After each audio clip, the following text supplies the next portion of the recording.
Hello बच्चों, आज हम समझेंगे कि क्लास 11 का एक चैप्टर है, इसका नाम इलास्टिक चैप्टर है। और इलास्टिसिटी में हम कुछ एक्सपेरिमेंट करेंगे और इस मतलब कि इस प्रयोग करके आपको समझाएंगे कि इलास्टिक के अंदर आपको समझाएंगे कि डिफॉर्मिंग फोर्स क्या होता है और रीस्टोरिंग फोर्स क्या होता है। पहले बात तो हम बात करते हैं बच्चों की डिफॉर्मिंग फोर्स के बारे में।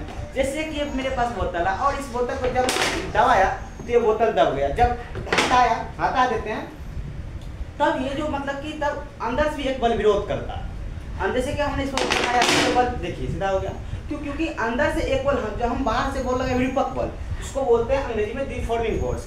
हमारे डिफॉर्मिंग फोर्स का विरोध क्या, रीस्टोरिंग फोर्स। रीस्टोरिंग फोर्स लगने के कारण ये अपनी पूर्व अवस्था में आ गया। जैसे पूर्व अवस्था में आ गया तो उस स्थिति को हम बोलते हैं इलास्टिसिटी, यानी कि प्रत्यास्था। अगर वो वस्तु नहीं आता, अगर पूर्ण रूप से आ गया तो उसको हम बोले इलास्टिसिटी, अगर पूर्ण रूप से नहीं आता तो उसको बोलते हैं संघात वस्तु, मतलब हल्का हल्का आता है। जैसे कि हम अत्ता सब को गूंथते हैं तो अत्ता सब हम जब फोर्स लगाते हैं तो अत्ता पूर्ण रूप से अपना स्थिति में नहीं आ पाता है।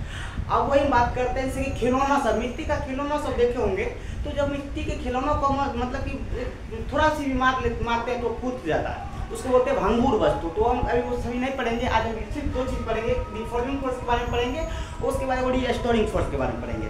तो हम बताएं कि डिफॉर्मिंग फोर्स क्या होता है। हमने कहा कि डिफॉर्मिंग फोर्स यानी कि विरूपक बल। विरूपक बल वो बल होता है जो किसी वस्तु पर लगकर उसके शेप में परिवर्तन लाते, समझे कि नहीं।